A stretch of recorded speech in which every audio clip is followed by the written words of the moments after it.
The first Burma event was inaugurated in 2023, following the establishment of the Bangsamoro Autonomous Region in Muslim Mindanao or the BARM in 2019. The creation of BARM was a milestone in the region's history, marking the culmination of peace agreements and efforts to bring greater autonomy and development to the Bangsamoro people.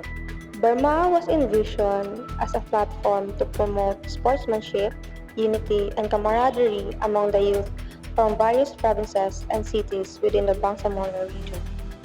It features a variety of sports competition, including futsal, basketball, volleyball, and more, allowing young athletes to showcase their talents and foster a sense of community. The first Burma event held in Cotabato City was more than just a series of sports competition. It was a celebration of the region's cultural diversity and a symbol of the peace and cooperation achieved through the establishment of the BARM. This event brought together athletes, coaches, and supporters from different backgrounds, all united by their love for sports and their hope for a harmonious future. Athletes from the different parts of the Bangsamoro region, including Tawi-Tawi, Sulu, Basilan, Lanao del Sur, and Maguindanao, traveled to Cotabato City to compete and represent their communities. The city welcomed these athletes with open hands, celebrating their arrival with an opening ceremony that highlighted the rich cultural heritage of each area. The opening ceremony was a vibrant display of unity and cultural pride, with each delegation showcasing traditional dances, music, and attire. It was a powerful reminder of the diverse yet interconnected identities that make up the Bangsamoro region. The event provided a unique opportunity for participants to learn from one another, celebrate their shared heritage, and build lasting friendships. Throughout the competition, the spirit of camaraderie and sportsmanship was palpable. Athletes cheered for each other, regardless of their team affiliations, embodying the true essence of Burma. The game were not just about winning medals, but about fostering mutual respect, understanding, and cooperation among the youth. One of the highlights of the Burmaa was the futsal competition. Now, let's take a closer look at the futsal event and relive some of the best moments from this unforgettable competition.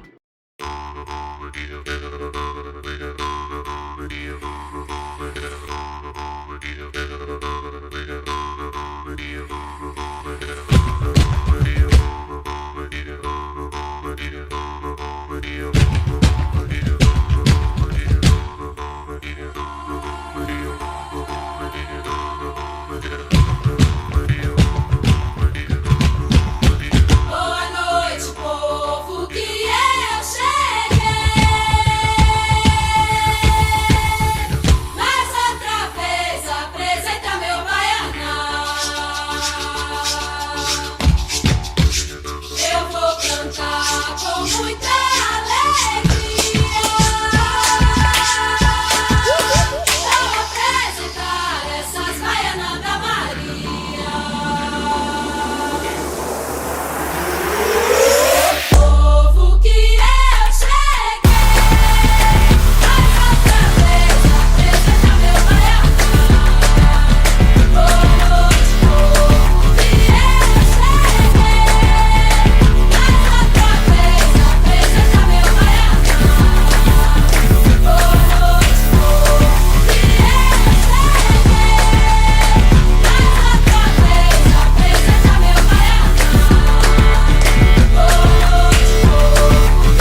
Coraza and I am 15 years old. I studied in Notre Dame of Cotabato, futsal.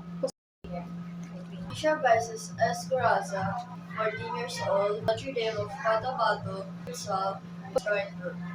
Hi, my name is Krisa Santander. I am 15 years old and I'm currently studying at Notre Dame of Cotabato and my sport is futsal and my position is left winger.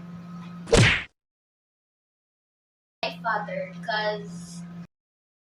kasi siya ay dating football player. Then gusto niya ipamana ang skills niya sa amin. Na-try ko na magsipa-sipa, tapos na-enjoy ko, kaya yun, tinuloy ko rin ko. Ang nag-motivate sa akin na to join this sport is the futsal team din kasi I saw them striving to win last Parmaa. And grabe lang maganda kasi may team talaga na nagtulungan just to achieve their dreams. Kaya I got a chance to join them last year. So now I'm part of them. Physically, nag-training kami, nag-jogging, nag-drills. Mentally, nag-train kami na pag nasigawan kami, ay kailangan dapat hindi kami ma-down. Bali, nag-training po kami hard, like, with the time, drills. Meron din time na hinihiwala yung first 5 sa second 5. Mentally naman, tibayan namin ang loob namin para kung may mangyari sa amin sa loob ng field time, masigawan sa labas, sa loob, or may magmura sa amin ng mga player, ganun, or may mag-try na i-injury kami. Sa physically, grabe ka hard training. Tapos, may mga drills na paminsan hindi namin kaya, paminsan grabe talaga ka-hard ito para sa amin. So, sa mentally naman, kailangan mo talaga ma-prepare sa lahat-lahat. Kasi, if beginner ka pa lang, hindi ka pa fully aware sa mga criticism, so yun, parang maka-hurt siya. Pero, as time goes by, kaya matututo ka na rin na, or masasanay ka na rin. Ang pinaka-challenge sa akin as tao na mahilig kumain ay mag-strict diet para ma-maintain ang posture namin sa game. Minsan, sa attitude ng players, minsan na sila training, sometimes na marami silang reason gano'n. Student athlete po ako and academic achiever. So, grabe yung pressure ang na-feel ko during the preparation of Parmaa kasi nagsabay-sabay lahat. Nung fourth quarter po kasi, during the preparation, fourth quarter na namin. So, we need to study and grabe, nagsabay-sabay talaga lahat ng subject na sa isang araw kaya maka-4 na subject. So sa hapon, need mo pa mag-training. So, wala kang time mag-study talaga kasi, yun nga, hindi ka rin makatanggi sa mga trainings kasi parang kailangan talaga i-prepare ang Parmaa. So, both important. So, sa akin, nahirapan talaga ako sa time management. So, pero parang lesson na din to para sa akin sa next na kailangan i-balance ko talaga lahat na hindi sa lahat ng oras mag-focus ako sa gusto ko. Ang na-feel ko ay during the Parmaa ay kabahan na excited, ganun.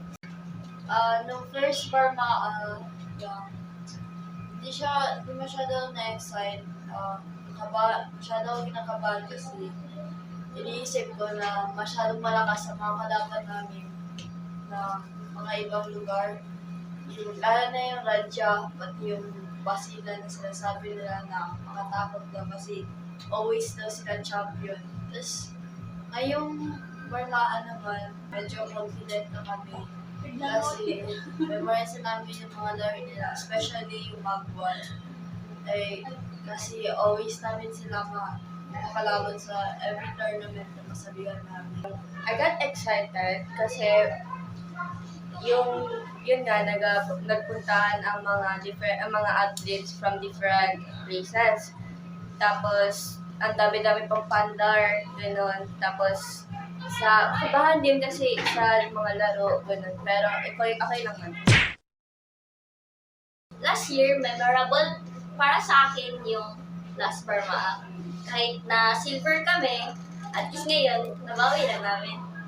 Memorable sa akin, dalawang Burma, kasi first Burma ako, nag-iyak ako dahil sa pagkatalo. Tapos sa second Burma ako, nag-iyak din ako dahil sa pagkapanalo.